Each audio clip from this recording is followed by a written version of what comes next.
Hi guys, welcome to my channel. In this video I'm just gonna be commentating what's going on in the video, and because there's a lot of information that I would like to share, and I hope you like it. So yeah, here we go.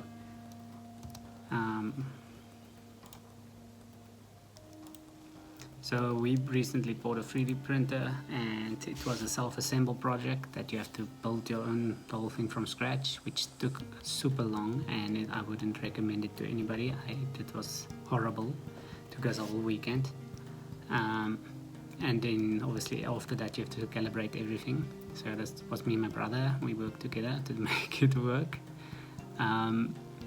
Yeah, so then obviously you start creating stuff. So I created a Vegeta that I painted, but one of the biggest problems that comes when you make sculptures with 3D printers is the printing lines. So I made this, like in the Squirtle you can see there's constantly printing lines, and then one of the techniques I'm trying to use to hide the printing lines is to use acrylic paints and then like stick it on top of the 3D print, but as much as I can, so to create a texture, I guess.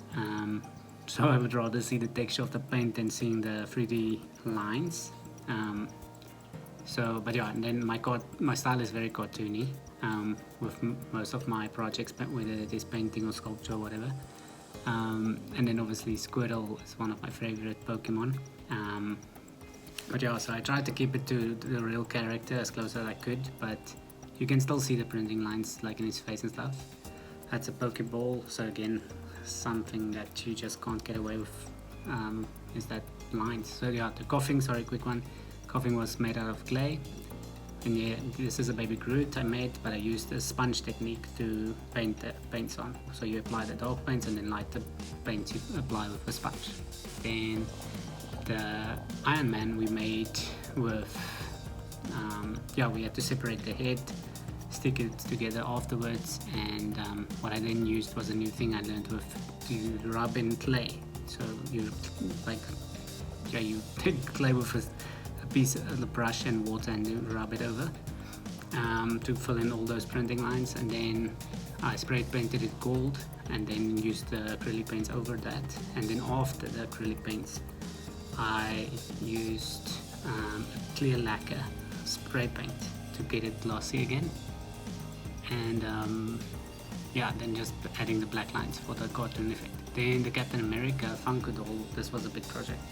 I tried to recreate the Funko doll, so obviously you don't get like just a template to print, so I got the empty skin of a Funko doll, and that then I first tried to make my own shield.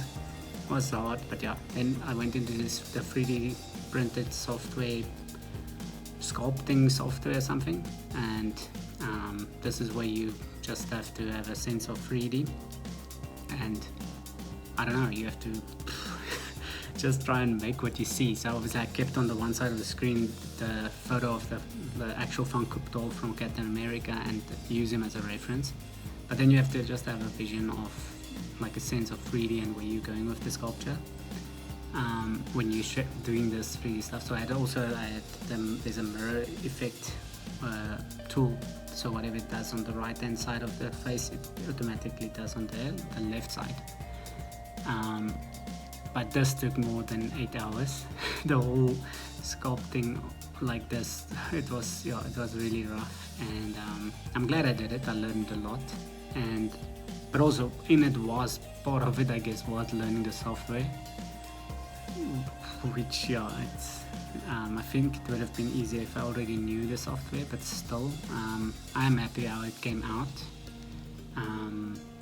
But yeah, it's literally just you dragging. So we're very busy with the back of the head, that I'm getting some hair texture, just obviously keeping in mind that it is a Funko Pop doll, which means very cartoonish and very rounded edges and exaggerated features, I guess.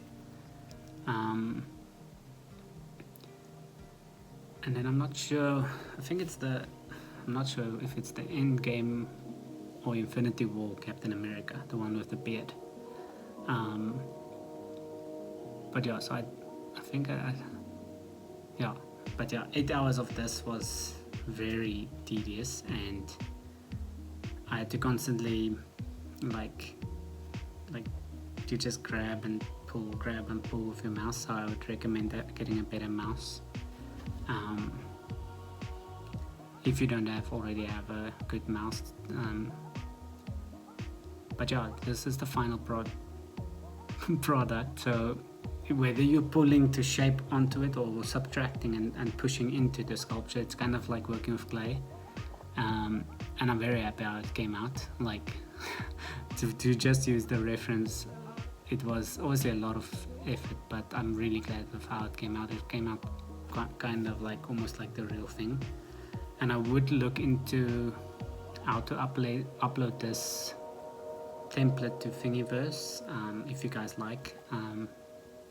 Obviously I did it for fun, and I did notice there isn't any Funko Captain Americas on there, so but I can look into it. This again was the sleeves.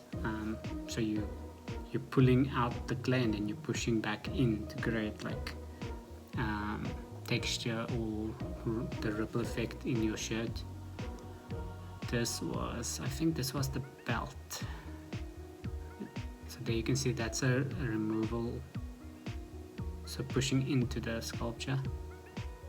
And obviously I just used my cell phone to record most of this footage, so it was obviously trying to record like this while you dragging with your other hand.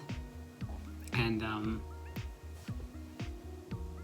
I guess in the future we'll get better setups for if I really want to do screen recordings of this type of stuff. But yeah, again, it was the first time I've ever done it, and I don't know, we'll see. I like to be creative and like to learn new skills, and we'll see. But yeah, that was the boot, trying to make the boot. This is again just a reveal of the final thing. And that's the thing, you zoom out, you look at what your reference is, where you want to go, you go zoom back in, you you make sure everything in a 3D aspect, like all around, you have to make sure you're going in the right direction. If you pull something here and you're not turning, you might end up with like a weird nipple or something weird, I don't know. So you constantly have to make sure you're thinking of a 3D like a 3D object, even if you're working on digital. And yeah, but I noticed the star on the chest, that was one of my biggest problems, like, yeah.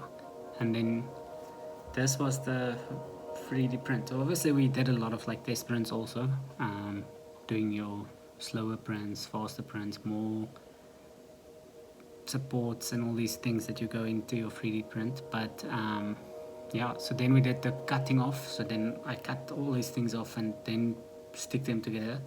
Didn't work. So then we did a full one, spray painted it black, then the gold, because I couldn't paint him in with acrylic. And then I gave him the acrylic painted shield, and then I tried I know there's Funkos that's gold, that's like this collector's items or something, and that's what I went for, I guess. But that's the thing, you can see a lot of the detail disappeared with the 3D printer not being able to print that small detail, number one, and number two, the spray paint. But yeah, anyway, I would just like to thank you for watching, and hope you subscribe, and hopefully I can entertain you with some other stuff. Bye.